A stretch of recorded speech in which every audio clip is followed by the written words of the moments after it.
No pressure. We'll run through the first one maybe like 3 to 5 times. That'd be great. How we feel. Yeah, I'll just keep going back and forth. A couple beats in between, just to cut it out. Cool. All right. And whenever you're ready. Yep.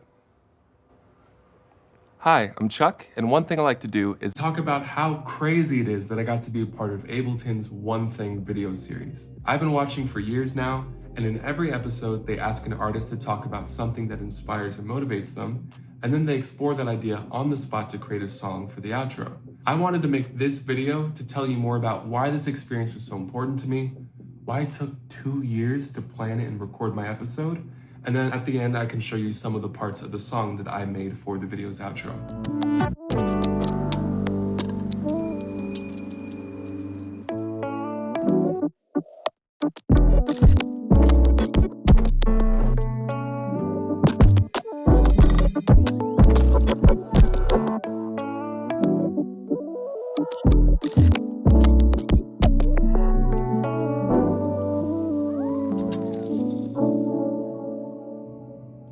I'm at a point in my career where it's not just about me understanding what I do anymore, but I also find that it would be a disservice if I took out the parts of my music that are often misunderstood just for the sake of fitting in. The more I study intention and learn how to apply it, the more my music itself has guided people to understanding it without me having to do or say anything extra.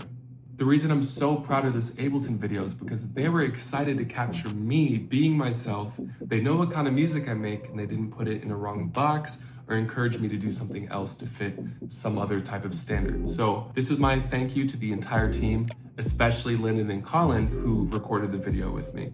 They chose an amazing location. We had no bumps all day, and our ideas really complemented each other. They were actually the ones that told me to sit on the ground for the intro. At first, I didn't want to as much because I didn't want it to have some sort of pretentious vibes like average producers sit in chairs. But me, I'm a chill guy. I sit on the ground outside. Fortunately, I listened to them because as soon as they showed me the test footage, I was like, this looks so good. I just looked so relaxed and fed into the exact intentions I had. So they were reading mine, and I think that built a type of trust that you could see throughout the entire video. After shooting the main stuff, they had me record some extra words for post-production, which felt really silly to do. Is that good? And then I changed because they were so adamant. Like even before we started recording, they were like, Chuck, there's gonna be a final pool shot with a drone, and we need to get this just not even perfect. They just wanted me to sit in a pool. I sat there for like 15 minutes, just eating chips, looking around. I brought my shades, and they just were so excited about this drone shot, which I was too. And then somehow, in the most Chuck way possible, they ended up accidentally making a drone beat with the inflatable. Does that sentence make sense to you? Because if not, you're normal, you're doing great, it's us. Can we hit that beat real for that drone beat?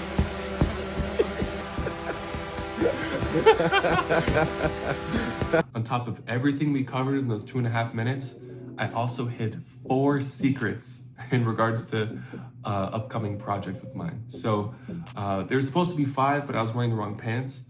If you haven't seen the One Thing video yet, you could go check it out, or if you did, revisit it and just keep everything in mind. I'll reveal the secrets when the time is ready. Now it's time to talk about why this took 2 years. So before you can actually film one of these One Thing episodes, you have to get your idea approved, and there are 3 checkboxes. 3 seems simple, but the first one is your idea can't be similar to another episode. The second one is it can't be too abstract or too on the point. Ableton's looking for a middle ground for their company's intentions. And then the third one is it has to be explainable in under 3 minutes. Keep in mind, there were 89 other episodes before mine.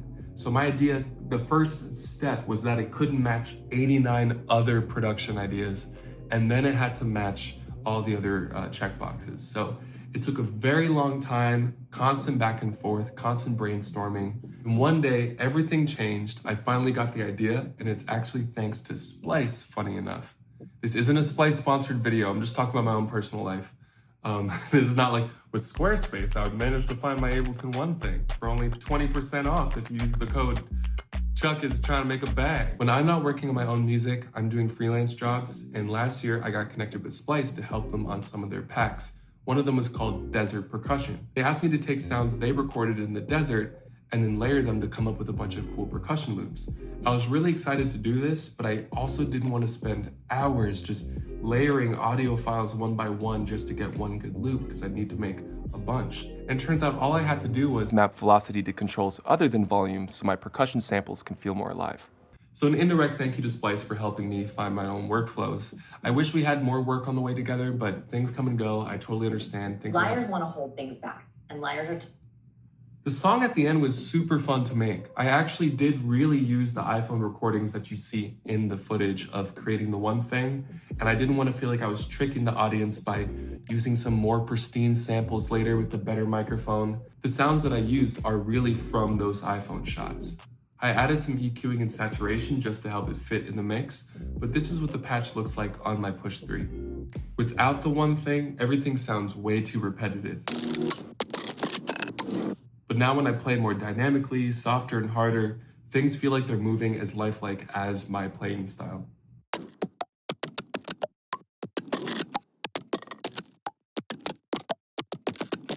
Soon I'll make a separate video specifically on the Push 3 to share my thoughts, but I actually made the main chords for this song with a preset I made to work with something like this. And I don't think I would have written this kind of melody on any other MIDI controller.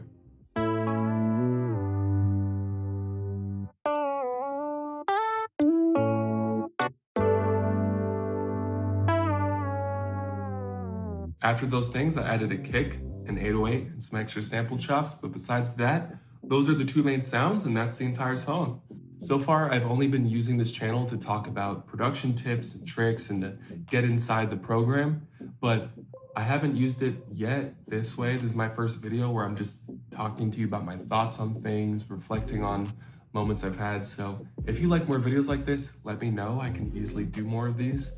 I do have some new plugin related videos, tutorials and things still in stores, so it's not an entire 180, but just let me know if you like videos like this. Thank you so much, and I'll catch you next time.